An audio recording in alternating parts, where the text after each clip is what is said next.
Hola, esta es mi última conferencia dentro de este Congreso Centroamericano de Radiología. Vuelvo a agradecer la convocatoria, fue un placer acompañarlos, aunque sea en forma virtual. Vamos a cerrar hablando de Second Look, integración multimodal de hallazgos en resonancia. Considerar que son tres modalidades muy distintas a integrar: ecografía, mamografía y resonancia, cada uno con diferentes mecanismos de producción de imágenes, con diferentes tecnologías, y cada una va a presentar sus puntos altos, sus limitaciones, sus ventajas y sus desventajas. Los tres estudios van a ser realizados en diferente posicionamiento, como vamos a ver, y muchas veces por cuestiones operativas en distintos centros y por distintos operadores, lo cual complejiza aún más la integración.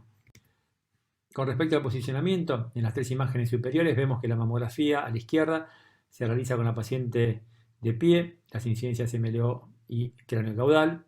En el centro, la ecografía con la paciente en decúbito dorsal y a la derecha, la resonancia con la paciente en decúbito ventral. Esta diferencia en el posicionamiento genera diferencias en la situación de algunos hallazgos, fundamentalmente en mamas voluminosas y mamas adiposas. En el gráfico central se puede ver a la izquierda una mama péndula en un resonador y a la derecha una mama en decúbito dorsal haciéndose un ultrasonido. Fíjense los dos hipotéticos hallazgos, que son esas áreas que están marcadas como asteriscos, como se distancian del plano pectoral, del plano cutáneo, del componente fibroglandular, dependiendo del posicionamiento. Todas estas cosas las tenemos que manejar en forma mental a la hora de integrar estos métodos. Siempre es muy importante hacer en forma secuencial. Primero la mamografía y en segundo tiempo el ultrasonido. ¿Por qué? Porque viendo la mamografía vamos a ver la densidad, el tipo de mama, la distribución del componente fibroglandular con el componente adiposo, si existe algún hallazgo focal, el número, el tamaño, la localización, la forma, algún reparo anatómico.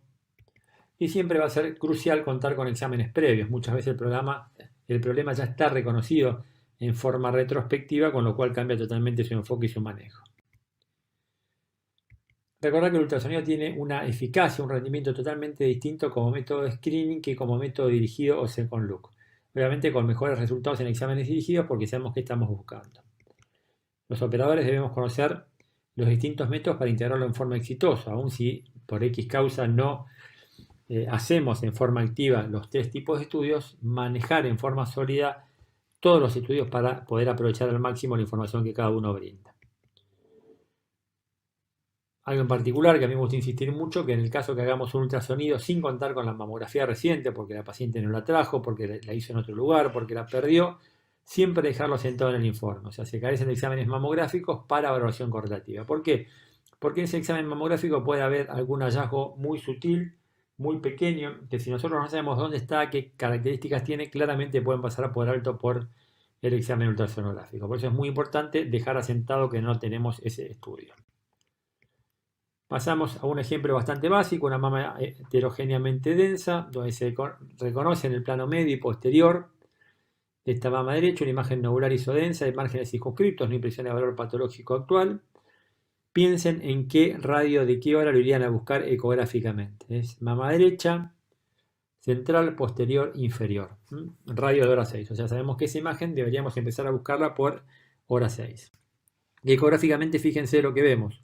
Una imagen nodular prácticamente isoecogénica con el entorno graso, márgenes circunscriptos paralelos al cutáneo, sin cambios regionales, sin atenuación acústica posterior, sin vascularización evidente al examen Doppler. Es una imagen que no impresiona de valor relevante, pero imagínense lo dificultoso que es reconocer este hallazgo si no tenemos la mamografía. Es una imagen que prácticamente se confunde con el entorno.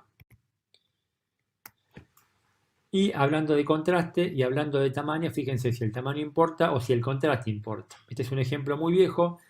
Una paciente con abdomen agudo, cuando hacía imágenes en general, fíjense a la imagen superior a la izquierda, hacia el polo inferior del riñón derecho, una imagen redondeada, ecogénica, sólida, altamente compatible con un angiomiolipoma. A la derecha el correlato tomográfico con una imagen hipodensa. El examen pelviano ecográfico fue normal, pero fíjense que la paciente terminó en una resonancia y tenía una gran lesión ocupante de espacio sólida en el periné que resultó ser un dermoide del periné. Fíjense que la ecografía transvaginal realizada una vez que habíamos hecho la resonancia claramente se identifica esta lesión, pero ¿por qué logramos reconocer una pequeña lesión en relación a una angiomiolipoma renal derecha y no pudimos ser capaces de reconocer esa voluminosa lesión pelviana? siendo que era mucho más grande. ¿Por qué? Por una cuestión de contraste. El angiomiolipoma sentaba, siendo una lesión blanca, sobre la corteza negra, mientras que el dermoide perineal tenía una ecoestructura muy similar a la del entorno y por tal motivo se camuflaba. Esto puede pasar en algunos estudios mamarios. Fíjense que una paciente con tratamiento conservador alejado de mama izquierda presentaba en un control de rutina asintomática un nódulo de alta densidad de mórgenes mal definido sobre el sector interno. Fuimos a buscarlo por ultrasonido y fíjense lo dificultoso que es reconocer esta estructura nodular. Una imagen nodular prácticamente similar en cuanto a su ecoestructura a la del entorno y por tal motivo de muy difícil reconocimiento. Muchos nódulos ecográficos relevantes son isoecoicos con el entorno y por tal motivo de difícil reconocimiento. O sea, si bien la mama densa es una dificultad para la mamografía, tengan en cuenta que muchas veces la mama adiposa es una dificultad para los hallazgos ecográficos. Otro caso, una imagen nodular heterogénea en una paciente operada, palpable a nivel del área quirúrgica, realmente una imagen sospechosa desde el punto de vista ultrasonográfico, pero si hacemos el correlato de este hallazgo por mamografía, van a ver que a dicho nivel se ve un nódulo radiolúcido con calcificaciones de aspecto distrófico altamente compatible con un quistorioso. Como un hallazgo estudiado con un estudio único individual genera un pronóstico totalmente distinto al que si se hace integrado con otros métodos. Esta paciente tenía hallazgos no concluyentes sobre mama izquierda. En la mama derecha se observaba este sector de realce irregular, de forma triangular, vértice hacia el plano anterior, mamografía negativa y con ultrasonido reconocíamos con suma dificultad esta imagen hipoecoica de márgenes angulados que impresionaba tener una extensión ductal hacia la derecha de la pantalla. Si bien la imagen puede ser parecida, pero fíjense qué pasa si rotamos esta imagen ecográfica, si la rotamos 90 grados, fíjense la similitud que tiene con la imagen de resonancia. Bueno, ¿esto por qué modifica? Por el distinto posicionamiento en el que va a estar, de cúbito dorsal, de cúbito ventral, y este tipo de movimiento tridimensional, por decirlo de alguna manera, que acá lo hacemos con el PowerPoint rotando la imagen, lo tenemos que hacer mentalmente para integrar los distintos métodos en forma proactiva y en forma positiva para la información de la paciente. Una vez leí algo sobre un artículo de mala praxis donde un abogado decía que no entendía por qué las imágenes mamarias a veces no eran reconocidas cuando uno omitía la detección de un cáncer, si en última instancia era como buscar a Wall-E. No sé si ubican este juego, son libros con muchas imágenes donde en cada una está este personaje metido, perdido, y hay que reconocerlo, y realmente genera muchas dificultades. Este abogado decía que cómo no se podía encontrar a Wall-E. Bueno, la ventaja que tiene buscar a Wall-E es que Wall-E siempre tiene el mismo sombrero, los mismos anteojos, un bastón, una remera rayada y un pantalón azul. El cáncer de mama puede tener este aspecto, o este otro, o este, o este, o este, o este, o este, o este último a manera de ejemplos. O sea, nosotros estamos buscando algo que no sabemos en realidad qué es, cómo es, cuánto mide, qué orientación tiene, qué forma tiene, qué contornos tiene. Entonces, realmente es muy dificultoso. Buscar a Wall-E, lo cual sería un second look, tiene muchas ventajas con respecto a un estudio de screening donde en realidad no sabemos qué estamos buscando. Acá vemos un ejemplo de una página de Wall-E, que son 2 páginas desplegadas. Imagínense que buscar el personaje de Wall-E con tanta información acá es un poco complejo. Pero si yo les digo que está en mama derecha, o sea, a la izquierda de la pantalla, ya la cosa se simplifica. Si lo dividimos en 4 cuadrantes y le digo que Wall-E está en el cuadrante superior externo de la mama derecha, también se simplifica. Y si le digo que está hacia hora 10, se va a simplificar aún mucho más, porque el punto que tenemos que buscar va a ser mucho más circunscripto y sabemos que Wall-E en este caso va a tener cierta morfología o cierto tamaño basado en los otros estudios. Paciente de 58 años, resonancia por un hallazgo no concluyente en mama derecha. No vimos nada en mama derecha, pero encontramos algo en mama izquierda con mamografía y ultrasonido negativo. Un sector de realce no nodular mal definido, imágenes axiales, arriba a la derecha, imágenes sagittales a la izquierda, imágenes coronales, que quizás son las más topográficas, porque ¿dónde vamos a tener que ir a buscar esta imagen con ultrasonido? Hacia el radio aproximado hora 9, 10 de la mama izquierda. Acá tenemos el hallazgo ecográfico, muy sutil, muy difícil de reconocer. Realmente lo reconocemos porque sabemos que por resonancia había una lesión a dicho nivel. Se hizo una biopsia percutánea con ulterior biopsia radioquirúrgica, resultado final cicatriz radiada. Otro ejemplo, una mama predominantemente adiposa con una imagen nodular de contornos parcialmente angulados y mal definidos hacia el plano medio, posterior, central, inferior de la mama izquierda, era un control asintomático. Eso es donde lo iríamos a buscar, hora 6 de mama izquierda, central, inferior. Un mes después se hizo una ecografía, se describió esta imagen nodular ecográfica, se la biopsió, la biopsia fue negativa. Pero fíjense una cosa, les hice trampa, esta es la imagen donde la localizaron, no estaba en hora 6, sino que estaba en hora 9, lo que describieron por ecografía y lo que punzaron por ecografía. ¿Era la misma imagen? ¿Era otra imagen?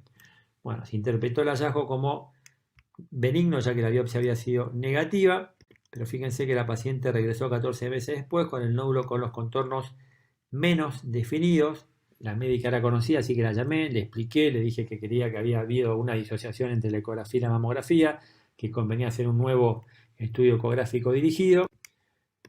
Encontramos hacia la 9 esta imagen bien perimameronal, fíjense que arriba de la imagen se ve el área del complejo pezón-areola, y esta imagen con una periferia hipo o anecoica y un centro ecogénico no es más que una ectasia ductal de un galactóforo con un contenido ecogénico denso en molde. Mientras que si íbamos a hora 6, acá sí estaba realmente el protagonista de la película. Un nódulo irregular de coestructura heterogénea, márgenes angulados, en hora 6, y abajo a la derecha la biopsia que resultó ser positiva para un carcinoma ductal infiltrante. Si hablamos de C con look ecográfico, la eficacia es muy variable dependiendo de los distintos reportes, oscila entre el 25 y el 85%, un rango muy amplio. Obviamente va a ser mucho más preciso a la hora de localizar imágenes de realce nodular que segmentos de reforzamiento no nodular. Recuerden que las áreas de realce nodular suelen ser más asociadas a lesiones tipo fibroadenoma o carcinoma ductal infiltrante, mientras que los segmentos de realce no nodular pueden estar con mayor frecuencia asociadas a carcinoma in situ, que son lesiones de mucha menor repercusión ecográfica. Recalca este trabajo la importancia de la experiencia de los operadores, de contar con los estudios previos, o sea, hacer un second look sin los estudios previos es un poco complejo, y la importancia de manejar las tres técnicas para una correcta ubicación topográfica. Este es otro artículo que evalúa second look, en este artículo con un rendimiento de un 70%, de estos hallazgos 60% anatomía patológica negativa, 8% lesiones de alto riesgo, lesiones tipo B3 en el score de Ellis, y el 32% histología maligna.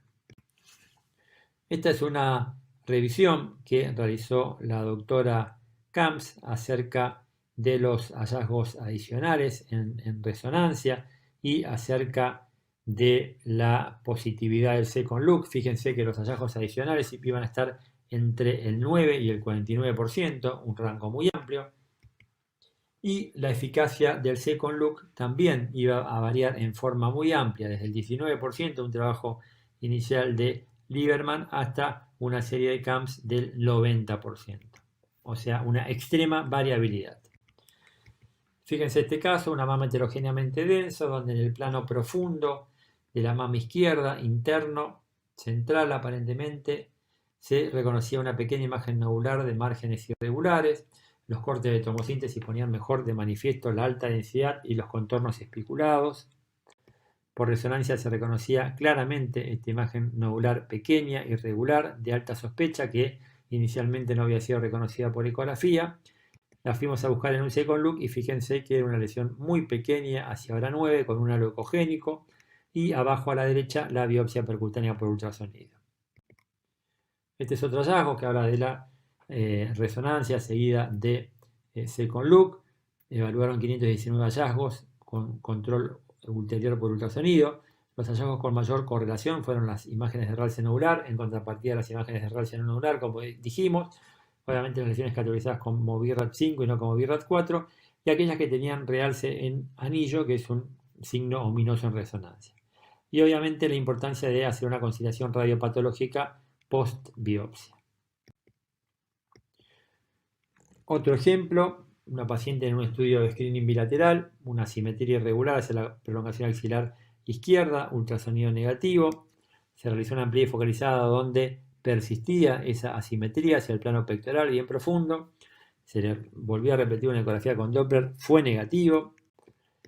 Fíjense la resonancia, una imagen de realce nodular irregular, concéntrico intenso, probablemente necrótico, hacia el plano profundo y superior, pero el detalle estaba que en los cortes axiales la imagen más que ser externa era interna, lo cual suele pasar con mucha frecuencia cuando hacemos MLO y las lesiones son forzadas y pasan del interno al externo, lo vamos a buscar al cuadrante externo, siendo que son lesiones internas. Se realizó un second look y fíjense que en el plano profundo, el cuadrante superior interno izquierdo, se observaba esta imagen nodular de márgenes parcialmente mal definidos y una ecoestructura no homogénea. Y en esta imagen vemos la aguja llegando al nódulo para ser biopsiado y la biopsia obviamente fue positiva. Otro ejemplo, 57 años, enfermedad de Payet de la mama izquierda, ultrasonido y mamografía negativa, una imagen de realce no nodular lineal hacia el plano anterior que se extendía hacia el complejo pezón-areola que también presentaba realce, imágenes MIP, imágenes axiales, imágenes MIP, todas donde se muestra claramente el realce lineal, ultrasonido y mamografía inicialmente negativa. Recordar obviamente lo que siempre decimos, que el Payet en sí puede ser la punta del iceberg, que lo más importante y lo más extenso puede estar sumergido, puede estar oculto, como en este caso el plano de realce no nodular lineal. El second look demostró con suma dificultad un plano de realce no nodular lineal hacia el radio de hora 4/5 con una biopsia que fue positiva sobre el plano de realce descrito inicialmente por resonancia y reconocido con el second look ulterior. La biopsia demostró carcinoma invasor de rasgos lobulares de bajo grado nuclear, dispuesto en regueros y pequeños islotes sólidos englobados por estroma demoplásico.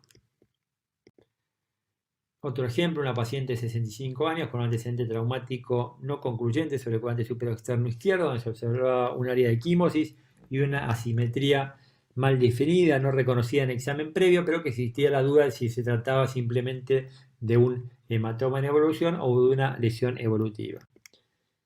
El examen amplio y focalizado era realmente en cierta manera tranquilizador, el área se dispersaba, se modificaba y ecográficamente se observaba un área predominantemente ecogénica, tampoco concluyente, una biopsia incómoda para hacer porque realmente no sabíamos si era un hematoma, si era un islote glandular o si era una lesión.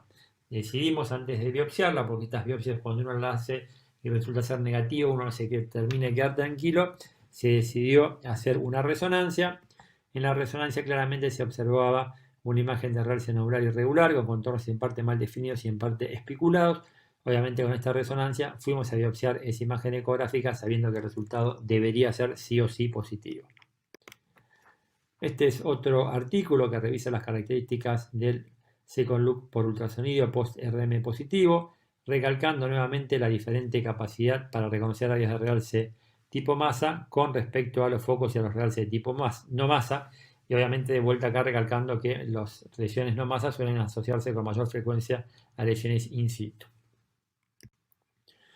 Otro caso muy interesante en los tres planos, esta paciente tenía una duda sobre la mama derecha y en la mama izquierda apareció este sector de realce nodular claramente irregular, hacia el radio aproximado era 11, 12, ecografía previa negativa.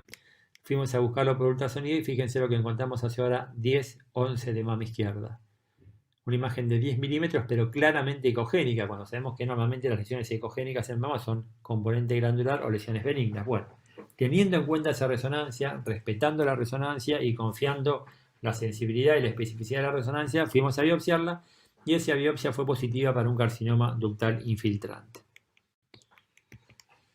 Algo que yo siempre recomiendo cuando tenemos que hacer un second look, cuando viene una paciente de afuera, sobre todo, que no son estudios nuestros, con una resonancia, con una mamografía, con ecografía, con estudios no coincidentes, es hacer un gráfico de las dos regiones mamarias, derecha, izquierda, marcar el pezón y hacer reparos que nos puedan servir de utilidad para buscar lo que tenemos que ir a localizar por ultrasonido. Marcar cicatrices, marcar, por ejemplo, que superior interno derecho había un quiste de 10 milímetros, o que había un área palpable inferior interna derecha, o un nódulo de 15 milímetros en la resonancia sobre el cuadrante superior externo izquierdo a nivel periférico, un lunar en hora 5 o 6 de mama izquierda, y así sucesivamente.